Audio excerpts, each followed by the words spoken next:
चलो इधर देखो, now we are going to talk about number of images, another important concept. Listen, अभी हम लोगों ने जिस तरह के केसेस पढ़े थे, जैसे भी हमने सेकेंड लास्ट प्रॉब्लम जो सॉल्व करी जिसमें एक के बाद एक इमेजेस बनती जा रही थी, बिल्कुल कुछ वैसा ही है। Listen, here we have two mirrors inclined at some angle theta. दोनों मिरर्स एक दूसरे से कुछ एंगल पे बने रखे हुए हैं, माना कि उन दोनों के बीच का एंगल थीटा है। इनके बीच में मैंने किसी ऑब्जेक्ट को रखा, this is an object O. अब यहाँ तुम्हारे पास में क्या है, ये एक मिरर M1 है और ये एक मिरर M2 है। गौर करना, अब क्या होगा, ये जो मिरर M1 है वो उसकी एक इमेज बनाएगा यहाँ पर। आपको मालूम है, आपने सुबह देखा कि ये दोनों को ज्वाइन करने वाली लाइन इसके परपेंडिकुलर होती है, तो ये एक इमेज बनेगी I1। इस मिरर के सामने ऑब्जेक्ट था तो इस मिरर ने उसकी इमेज बना दी। ठीक उसी तरीके से ये ऑब्जेक्ट इस मिरर के सामने, तो ये भी इसकी इमेज बना देगा। बनाएगा कि नहीं? मान लो जैसे ये I1 डैश बन गई, बनी। क्या हो रहा है यहाँ पर, इस मिरर के सामने ऑब्जेक्ट था तो मिरर ने उसकी इमेज बना दी I1। ठीक इसी तरीके से ये ऑब्जेक्ट भी इस मिरर के सामने था तो उसने इसकी इमेज बना दी I1 डैश। अब ये जो इमेज बनी, ये इमेज क्या करेगी, ये इमेज इस मिरर के सामने बनी। मैं इस मिरर को अगर एक्सटेंड करूं, दिमाग लगाओ, इस मिरर को अगर मैं ऐसे एक्सटेंड करूं, इसको मैं ऐसे एक्सटेंड करूं, और ठीक इसी तरीके से ये भी मैं इसको ऐसे एक्सटेंड करूं, तो इसको एक्सटेंड किया मैंने इन दोनों मिरर्स को, तो ये जो इमेज बनी I1, ये जो इमेज बनी I1, ये इस सेकंड वाले मिरर के लिए किसकी तरह काम करेगी? ऑब्जेक्ट की तरह। कहो, ये जो इमेज बनी, ये इमेज इस सेकंड वाले मिरर को, ये मिरर M2 था, ये M2 को आगे बढ़ा दिया और ये M1 को आगे बढ़ा दिया, तो क्या होगा मालूम, ये जो इमेज बनी I1, ये इस सेकंड मिरर के लिए ऑब्जेक्ट की तरह काम करेगी। तो मालूम है ये क्या करेगा, ये इसकी एक और इमेज बना देगा इधर। मान लो यहाँ पर बनी कौन सी, I2। ये किसके कारण बनी, मतलब ये जो इमेज बनी ये M2 ने बनानी है। किसकी बनानी है, ये किसकी बनानी है, 1 की किसने बनानी है, ये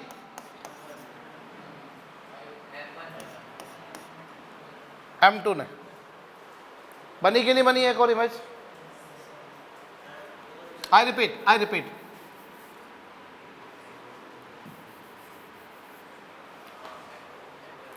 ये जो इमेज बनी है इसके लिए किसकी तरह काम करेगी?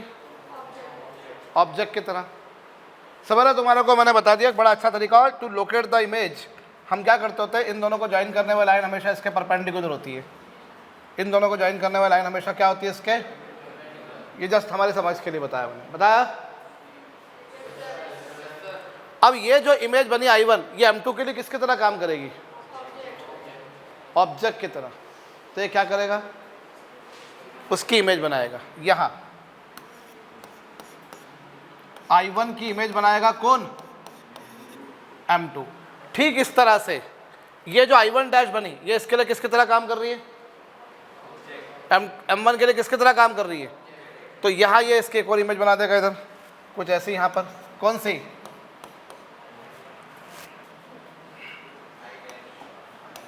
I1 डैश की किसने बनानी है, M1। कुछ समझ में आया?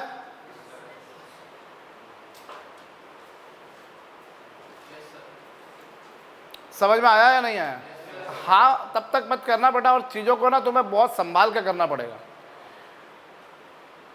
जो परीक्षाएं ना जिस दिन तक नहीं निकलती उस दिन तक बहुत कठिन है। अगर परीक्षा निकलने से पहले तुम बोल रहे हो परीक्षा बहुत आसान है, तो तुम या तो अपने आप को बहुत सुपर इंटेलिजेंट समझ रहे हो, या तुम वाकई में सुपर इंटेलिजेंट हो। दो में से एक चीज़ हो सकती है। अब तुम अपने आप को क्वेश्चन कर लो कि क्या तुम वाकई में हो, क्योंकि ऐसा होता है कि जिनसे नहीं निकलती उनके लिए एग्ज़ाम हमेशा आसान होती है, और बकलोली करने से काम नहीं होता। काम ना बहुत मेहनत करके होता है,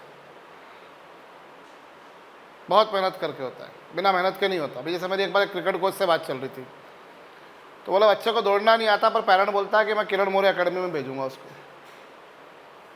तो ये सच्चाई वाली बात है। आप कितने भी बड़े, कितना भी आप में अगर अंदर कैलिबर नहीं है तो कोई किरण मौर्य आ जाए या कोई और अच्छा कोच आ जाए, कुछ नहीं कर सकता आपका वो। आप में कैलिबर है तो ही बात बनेगी। जादू की छड़ी लगा के कोई नहीं करता। कैलिबर आप में नहीं है तो कुछ नहीं हो सकता, और कैलिबर नहीं है तो कैलिबर को पैदा करना पड़ेगा, ये बात भी है।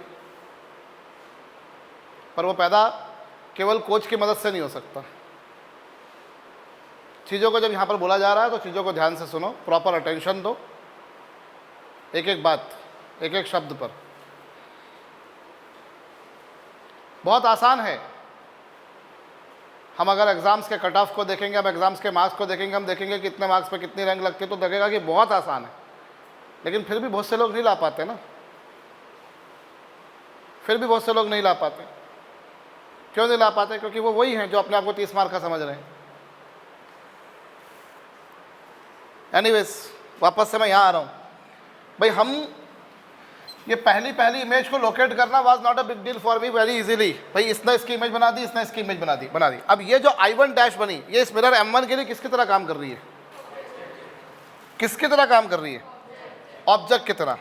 तो ये क्या करेगा, इसकी एक इमेज यहाँ पर बना देगा, यहाँ पर उसको परपेंडिकुलर करेंगे अपन। तो यहाँ पर ये इसने किसकी इमेज बनाई? किसने बनाई? M1 ने। बोलो। ठीक इसी तरीके से ये I1 इस M2 के लिए किसकी तरह काम कर रहा है?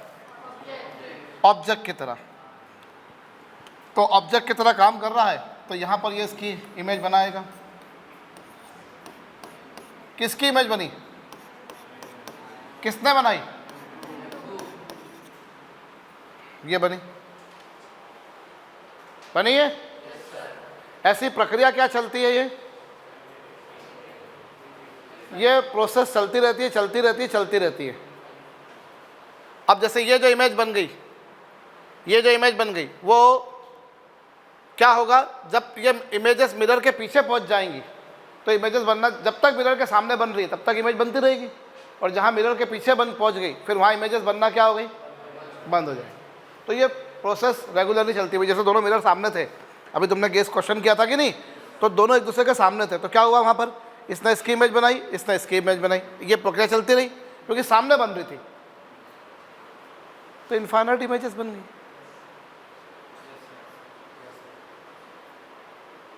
But in this picture what happens, जब जैसे जैसे इमेजेस बनती जाएंगी, मतलब ये ऐसी इमेजेस बनती जा रही है, और फाइनली एक सिचुएशन ऐसी आएगी जब क्या होगा,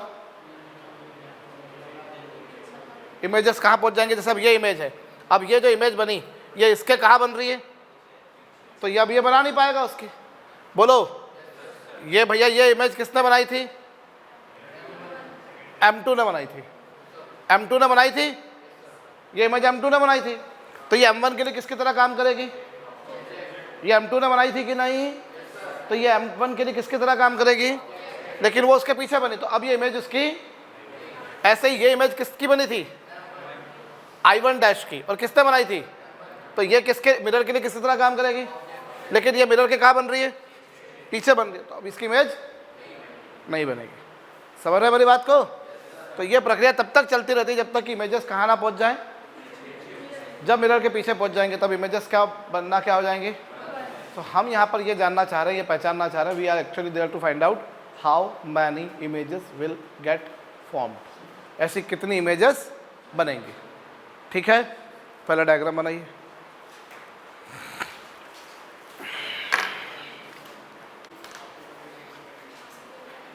कर लिया? ये डायग्राम बना लिया भैया? तो ऐसी कितनी इमेजेस बनेंगी उसके लिए थोड़ा सा मैं और जाता हूं। यहां पर जैसे ये एक मिरर था,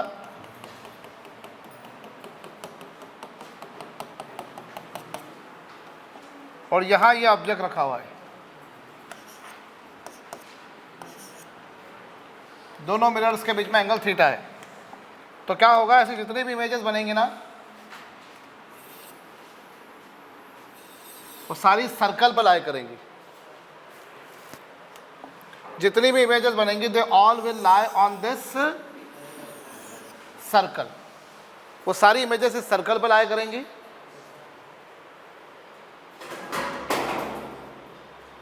कहाँ पे लाई करेंगे वो?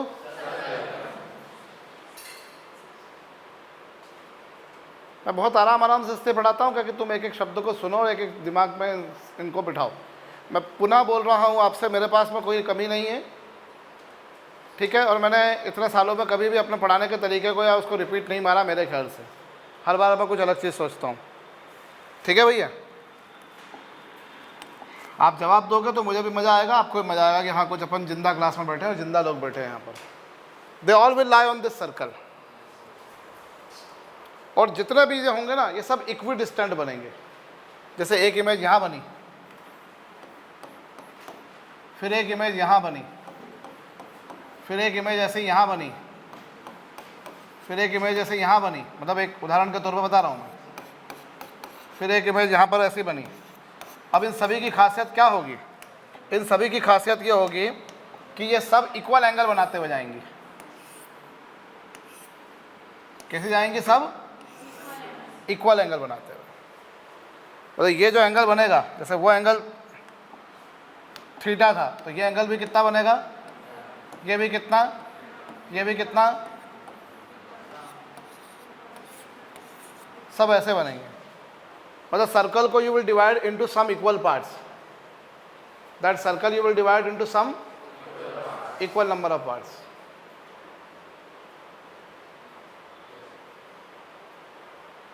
ये सारी ऐसी बनेंगी। एक टाइम के बाद वो इमेज बनना बंद हो जाएगी। कब बंद हो जाएगी? जब इमेजेस कहाँ पहुँच जाएंगी? या तो यूँ समझ लो कि वो मिरर के पीछे पहुँच जाएंगी, या फिर उनके रिपीट होना शुरू हो जाएगी वहीं के वहीं पर। जैसे मान लो I2 की इमेज कहाँ बनी, तो फिर I3 की इमेज कहाँ बन जाएगी? वो फिर रिपीट होना। फिर I1 की इमेज कहाँ बनी, तो I2 की इमेज कहाँ बन जाएगी? इस तरह से ये प्रक्रिया होगी। तो यू विल डिवाइड, मतलब जितनी भी इमेजेस होंगी they all will lie on a circle. ये कहाँ होंगी? सारी की सारी हमारे पास में एक सर्कल पर लाई करेंगे। And that circle you are dividing into some equal number of parts. से बनाइए।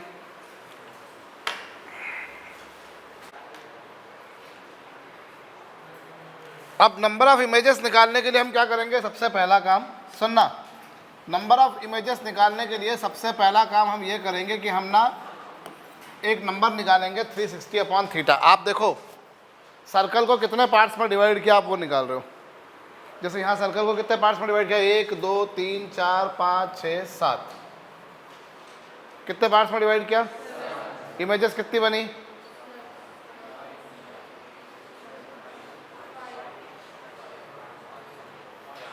You divided that circle into how many parts? 7 parts है। कितने पार्ट्स हैं? 1 2 3 4 5 6 7 ही आ रहे हैं। आ रहे हैं कि नहीं आ रहे हैं? 1 2 3 4 5 6 7 ऐसे ही। सो हम कितने पार्ट्स में डिवाइड कर रहे हैं भैया, उस पर डिपेंड करेगा। तो n की वैल्यू कितनी आई? सबसे पहले आपने क्या निकाला? n निकाला आपने। n बोलो।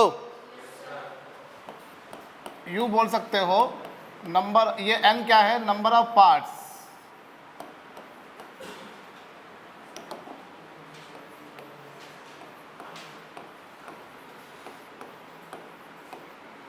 Number of parts of circle. आपने n निकाल दिया। n क्या है यहाँ पर? Number of parts of the circle. अब यहाँ पर अलग अलग केसेस आएंगे। अगर n is an even number, यदि n एक इवन नंबर हो, सम संख्या हो, जैसे 2 हो 4 हो 6 हो 8 हो 10 हो 12 हो 14 वगैरह वगैरह, if n is an even number, the number of images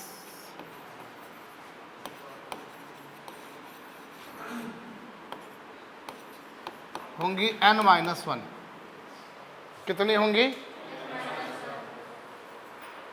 ये कब होगा? ये कब होगा?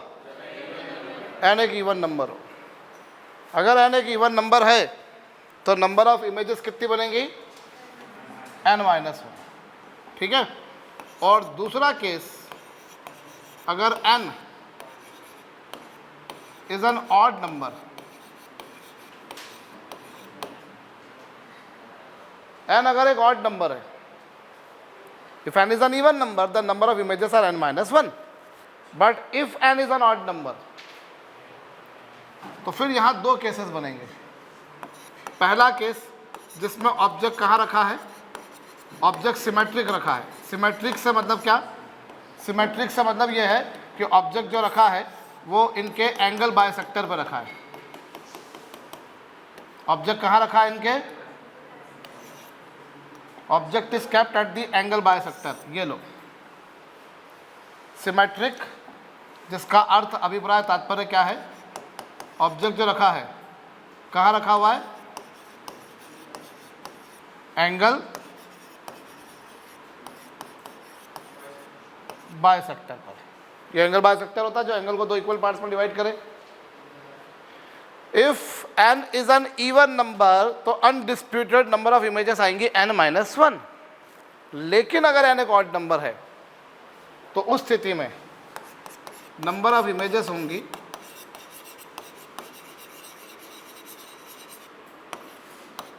n माइनस 1, बशर्ते ऑब्जेक्ट कैसा हो, सिमेट्रिक. और यदि ऑब्जेक्ट कैसा रखा हो, असिमेट्रिक. असिमेट्रिक से मतलब क्या, ऑब्जेक्ट एंगल बायसेक्टर को छोड़कर और कहीं पर भी हो. ऑब्जेक्ट एंगल बायसेक्टर पर नहीं होना बस.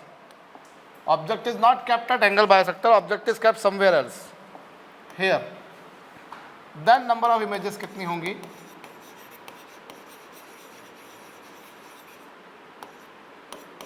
n. How many, n. समझ में आई बात. अगर n क्या है, एक इवन नंबर, तो फिर number of images without any, without saying कि भैया वो ऑब्जेक्ट सिमेट्रिकली रखा है कि असिमेट्रिकली रखा है. लेकिन अगर n एक ऑड नंबर आ जाए तो फिर तुम्हारे पास दो केस होंगे. अगर सिमेट्रिक रखा है तो नंबर ऑफ इमेजेस कितनी, और असिमेट्रिक रखा है तो कितनी. सिमेट्रिक रखा है तो n माइनस 1 और असिमेट्रिक रखा है तो, अच्छा कभी कभार प्रॉब्लम में मेंशन नहीं करेंगे कि सिमेट्रिक रखा है कि asymmetric. So when it has not been mentioned you people will consider it is kept symmetrically. अगर मेंशन्ड नहीं है, अगर बताया नहीं गया है, तो हम उस स्थिति में क्या करके मान के चलेंगे, सिमेट्रिक रखा है. बोलो.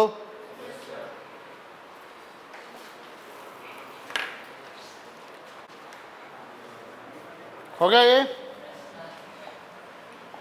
केवल फार्मूला लगाना बस खाली. दोनों मिरर्स के बीच में एंगल कितना है,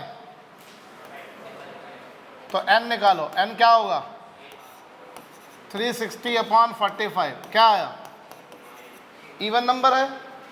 तो इवन नंबर है तो नंबर ऑफ इमेजेस क्या होती हैं, n माइनस 1. तो 8 माइनस 1 यानी कितना आएगा. So how many images are formed, 7 images. बोलो.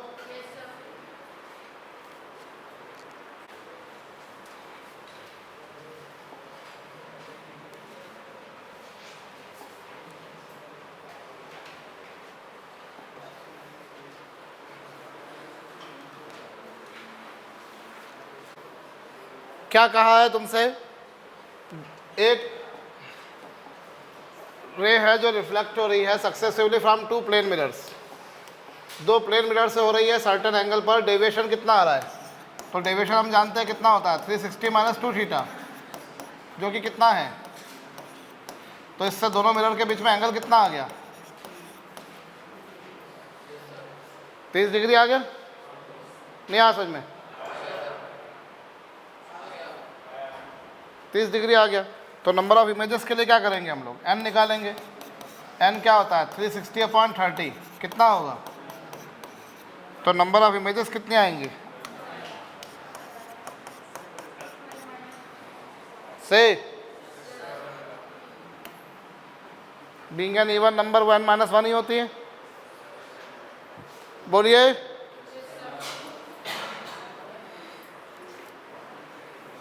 एक प्रश्न लिखिए. A man is combing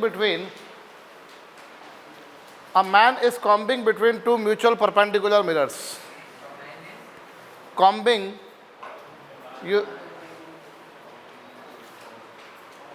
a man is combing between two mutual perpendicular mirrors with his right hand.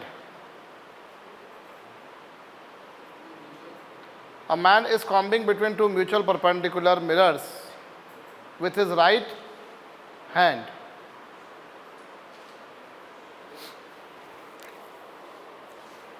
A man is combing between two mutual perpendicular mirrors with his right hand. In how many images? In how many images he will be using his right hand? In how many images he will be using his right hand? A man is combing between two mutual perpendicular mirrors. In how many images he will be using his right hand?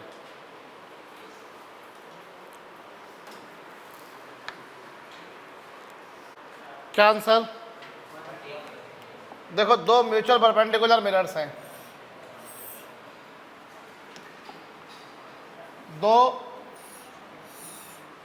Mutual perpendicular mirrors हैं भैया। ये एक mirror रहा, ये दूसरा mirror रहा, और यहाँ इन दोनों के बीच में यहाँ एक लड़का खड़ा हुआ भैया, जो कि उसके दाएं हाथ से कंघी कर रहा है। दोनों मिरर्स के बीच में एंगल कितना है? यहाँ कौन से हैंड से वो कर रहा है? राइट हैंड से। तो इधर कौन से हैंड से दिखाई देगा वो? और ऐसे यहाँ पर भी किससे? लेफ्ट हैंड से। बोलो, नहीं आ समझ में? लेटरल इन्वर्शन आता है ना भैया, परवर्शन आता है ना। So what happens? Right hand की जगह क्या दिखाई देगा? और राइट हैंड की जगह क्या दिखाई देगा? और अब क्या होगा मालूम है? इसको हम आगे बढ़ाते हैं, दोनों मिरर को आगे बढ़ा दिया मैंने। तो यहाँ क्या होगा? पहली बात तो नंबर ऑफ इमेजेस निकाल लो, कितनी बनेंगी? नंबर ऑफ इमेजेस कितनी बनने वाली है यहाँ पर? काहे 3 बनेगी? n निकालो। n की वैल्यू कितनी आ रही है? 360/90, यानी कितना? तो नंबर ऑफ इमेजेस कितनी बनेंगी? 3 इमेजेस बनेंगी। एक इमेज वो बनी, एक इमेज ये बनी। अब ये जो इस मिरर ने जो इमेज बनाई वो इसके लिए किसकी तरह काम कर रही है? और ये जो इमेज बनी वो इस मिरर के लिए किसकी तरह काम कर रही है? तो इसने इमेज यहाँ बनानी है और इसने इमेज यहाँ बनानी है। बोलो, बनानी है कि नहीं? और वो जो तीसरी इमेज होगी ना, वो क्या होगी मालूम? वो कहीं यहाँ होगी, कहीं यहाँ होगी। भाई देखो, राइट हैंड की इमेज क्या बनी? राइट की इमेज क्या बनी? अब ये जो इमेज बनी ये वाली, ये किसने बनाई है? इस मिरर ने। बोलो।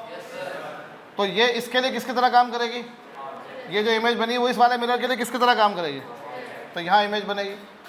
ऐसे ये जो इमेज बनी वो इसके लिए किसकी तरह काम करेगी?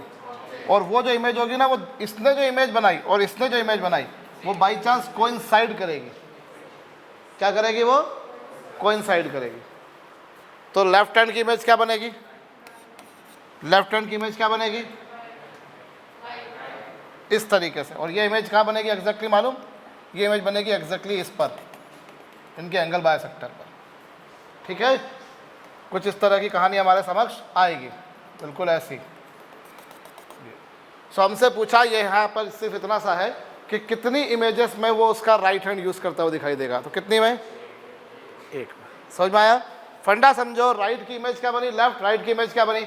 ये जो इमेज बनी वो इसके लिए किसकी तरह काम कर रही है? तो इसके लिए ऑब्जेक्ट की तरह कर रही है, तो लेफ्ट को वो क्या बना देगा?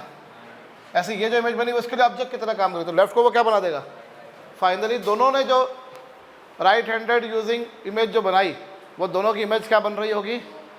कोइंसाइड करेगी, संपाती होगी, एक ही बिंदु पर होगी। Finally that is the image in which he is using his right hand. से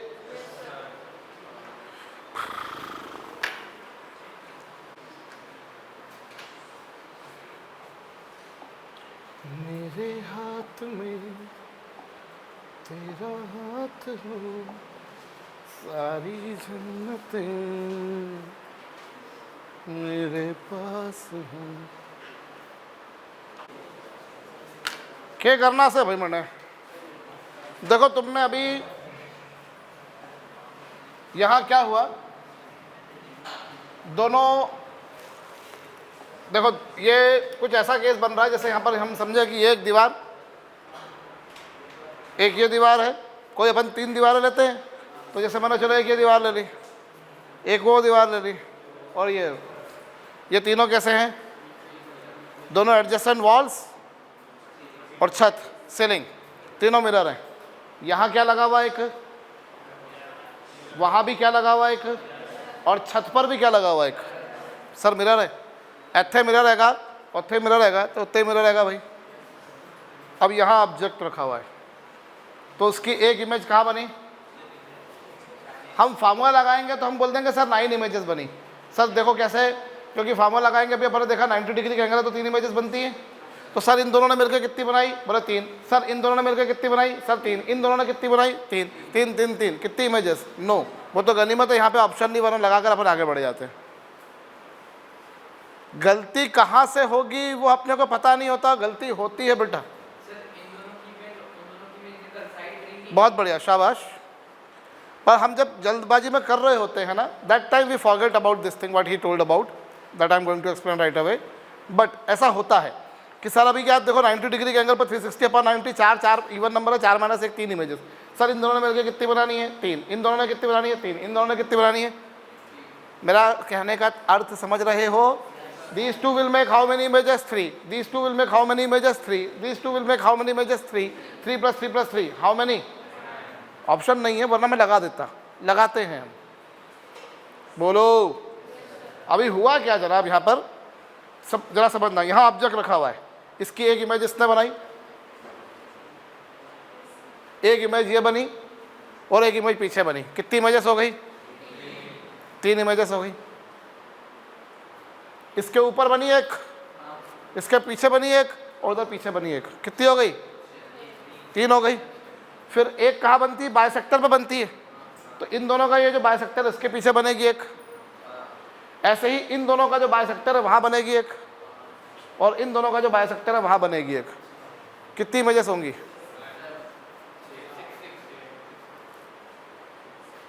नहीं आया समझ में? यह फार्मूला कुछ भी काम नहीं करेगा। यहाँ अपने जो अपना जो एप्टीट्यूड है वही काम करने वाला है। यहाँ पर मैं यहाँ खड़ा हूँ, मेरी एक इमेज इस मिरर ने, इस वाले दर्पण ने बना दी पीछे, एक उधर दर्पण था उसने बना दी पीछे, एक ऊपर दर्पण था उसने बना दी एक। 3 हो गई। फिर इन दोनों का बाइसेक्टर पे बनाएगा कि नहीं? एक बाइसेक्टर पे भी आएगी। मेरा पिछला सवाल हल कराने का कारण यही था कि तुम समझो, तो वहाँ वो बेसिक हो गया, यहाँ वो फंडा यूज़ में आ रहा है। मैं जो बार बार बोला करता हूँ कि हम जो कॉपी कर रहे हैं उस कॉपी के बाहर से कुछ नहीं होना, तो बेसिक उसके पीछे रीज़न यही है कि जो मैं मेरी मर्जी से सवाल कराता हूँ वो बहुत सटीक होते हैं और उन्हीं पर मैं 50 प्रॉब्लम सॉल्व करवा सकता हूँ। मैं जब भी तुमको कोई कॉम्प्लेक्स से कॉम्प्लेक्स प्रॉब्लम कराऊंगा तो बताऊंगा कि देखो ऐसी प्रॉब्लम करी थी और ये उसी से यूज़ हुआ है। ये कॉन्सेप्ट वही होते हैं।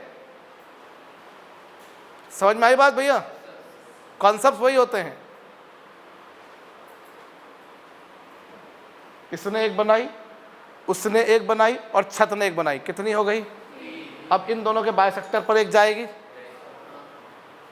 इन दोनों के बाइसेक्टर पर एक जाएगी और इन दोनों के बाइसेक्टर पर एक जाएगी। कितनी इमेजेस? ऑप्शन पे मत जाओ, उसमें 7 लिखा हुआ है, मुझे मालूम है 7 ही लिखा है ना भैया। क्या करेक्ट ऑप्शन क्या लिखा है? और कितनी बन रही हैं? 6 इमेजेस। ठीक है, क्योंकि वो जो इमेज बनी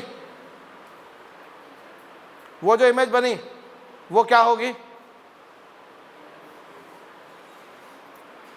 इसके पीछे बनी इमेज, इसके पीछे बनी एक इमेज और इसके पीछे ऊपर बनी एक इमेज। ये 3 हो गई। अब वो जो इमेज बनी पीछे वो इसके लिए किसकी तरह काम करेगी?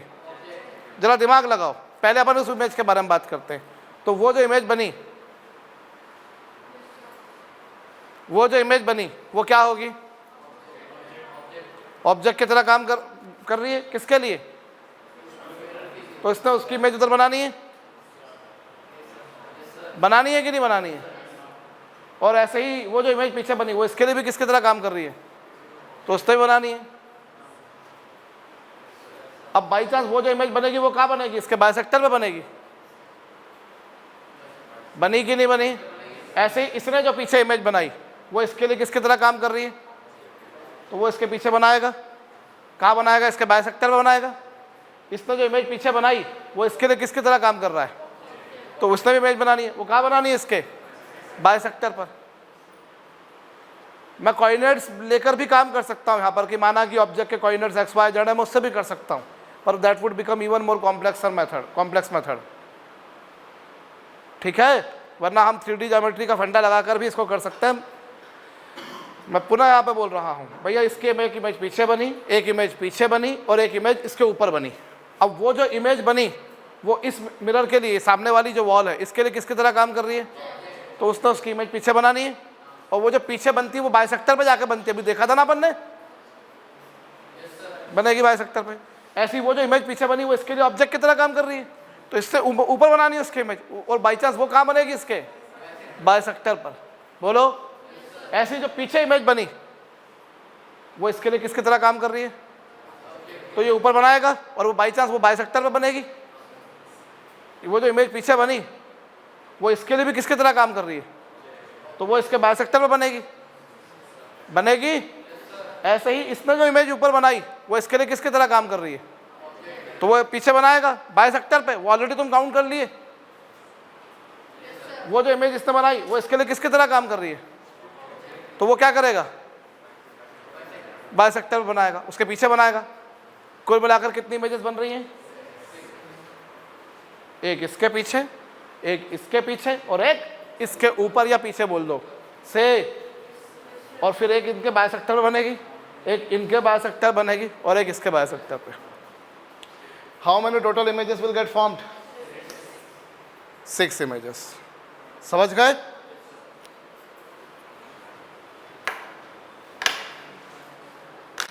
अच्छा, अगर दोनों मिरर्स एक दूसरे के पैरेलल हो तो कितनी इमेजेस बनेंगी, both the mirrors are parallel to each other. अगर दोनों मिरर्स एक दूसरे के पैरेलल रखे हुए इस तरह से, तो दोनों के बीच में एंगल कितना होगा,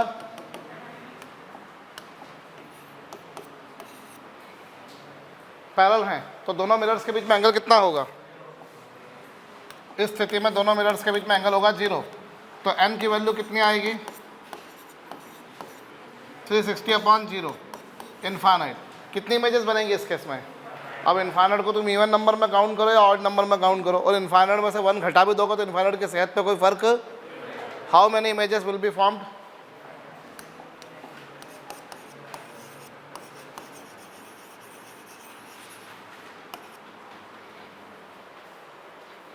ठीक है भैया। So if both the mirrors are parallel to each other then how many images will get formed, लिख लीजिए इस बात को। अच्छा, बाई चांस अगर n जो है तुम्हारे पास वो एक इंटीजर नहीं आया तब क्या होगा, जैसे मान लो 50 डिग्री है, मान लो थीटा की वैल्यू कितनी है 50 डिग्री, तो n की वैल्यू क्या आएगी 360/50। कितना आए, तो इस स्थिति में हम क्या करेंगे मालूम है, इस स्थिति में हम किसको काउंट करेंगे, जो 7 है उससे पहले का जो इंटीजर है, मैथमेटिक्स की लैंग्वेज में इसको क्या बोलते हैं,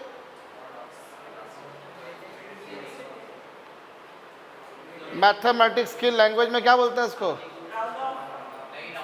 वो तुमने 10 तक पढ़ा वो भी ठीक है, राउंड ऑफ बोल दिया उसको, ग्रेटेस्ट इंटीजर। ठीक है भैया, ग्रेटेस्ट इंटीजर फंक्शन कहा जाता है इसे। अभी वो बात की बात है, खैर कोई बात नहीं। उससे पहले का जो इंटीजर है, अगर राउंड ऑफ बोलता तो फिर 7.99 को फिर मैं 8 लिखता बेटा, तो वो 7.99 भी अगर आ गया बाई चांस तो भी आप क्या लोगे, 7 ही लोगे, तब भी आप क्या लोगे, ठीक है। अगर वो डेसिमल में आ रहा है, दशमलव में आ रहा है, तो आपको उसके पहले वाला इंटीजर लेने का है और उसके हिसाब से चलेंगे हम, ठीक है। लिख लीजिएगा इस बात को।